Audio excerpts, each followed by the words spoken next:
සම්පූර්ණ නම ගම කියන්නේ. මගේ නම W වසන්ති මුතුමිලා. මම ආවේ මාතරේ ඉඳන්. එනකොට මේ කලින් මේ කොන්ෆරන්ස් එවිලා තියෙනවද? නෑ.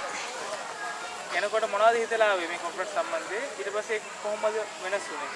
මම කලින් හිතන් ආවේ ටිකක් අර ගොඩක් අර අමාරු ඇති තමිල් අය මුස්ලිම් අයත් එක්ක කතා කරන්න බැරුව ඇති යාලා නිකන් කොන් කරයි වගේ හැම හැබැයි ආවට පස්සේ යාලා හොඳට කතා කරා යාලත් එකට හිටියා එක රූම් එකේ ඉඳාගත්ත කතා කරා කෑම කෑවා ඒවා ගොඩක් දේවල් වෙනස් වුණා හිත විදියට දවස් දෙකෙන් ගොඩක් දේවල් අපි ඉගෙන ගත්තානේ එකින් මොනවාද ඔයාගේ ඉතර ළඟ වුණේ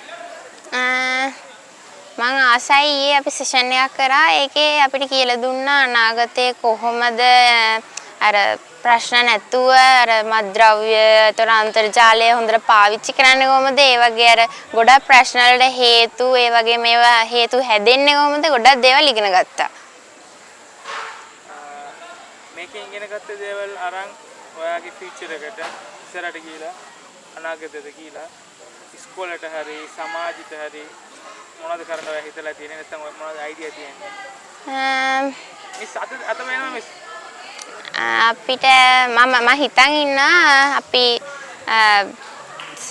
දුෂ්කර පළාතේ වගේ දැන් ආර්ථික අපහසුතා තියෙන ඒ වගේ පාසල් වලට ගම් වලට මොනවා හරි කියන්නේ අපේ එයාලට කියන්නේ අවශ්‍ය දේවල් කියන්නේ ආර්ථිකයට අවශ්‍ය දේවල් දීලා එයාලා සතුටු කරන්න ඒ වගේ කැමති සාමාන්‍ය මේ වුණා එයි මේ වගේ කොන්ෆරන්ස් එක ඉස්කෝල ළමයි එන්න ඕනේ. ආවනම් එයාට මොන දේවල් හම්බ වෙනවා කියලා ඔයා හිතන්නේ?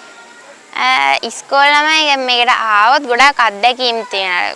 ඊග ඉස්කෝලේ ගෙදර නිකන් පන්ති වෙන ට්‍රිප් වල ගියාට වඩා ගොඩාක් අර දේවල් අපිට මේ සහයෝගයෙන් තවත් ආගම් එක්ක ඉගෙනගෙන ඒ වගේ අර මේ හැඩේ අර මේ ඒ ආගමට අපි දේවල් දැනගන්න හැම ගොඩක් දේවල් පුළුවන්. ලීඩර්ෂිප් සම්බන්ධයෙන් මොන දේවල් ඉගෙන ගත්තේ? ලීඩර්ෂිප් එක සම්බන්ධයෙන් නායකත්වය කියන්නේ මොනවාද? ඒවට කොහොමද අපි කටයුතු කරන්නේ? ඊට පස්සේ ඒවට අනුව හැඩ ගැහෙන්නේ කොහොමද? ඒවට අනුව කටයුතු කරන්නේ කොහොමද කියලා ගොඩක් දේවල් ඉගෙන ගත්තා. මේ සාරාංශය කියන්නේ මේ කොහොමද සම්බන්ධව ඔයගේ අදහස් මොනවද සාමාන්‍යයෙන්? ඒක ඇත්තටම කිව්වොත් අපි දැන් නායකයෙක් වෙලා කොහොමද අපි කටයුතු කරන්නේ ඊට පස්සේ ප්‍රශ්නයක් නැතුව කොහොමද ඉදිරියට ඒව ගෙනියන්නේ ඒ වගේව ගොඩාක් ඉගෙන ගත්තා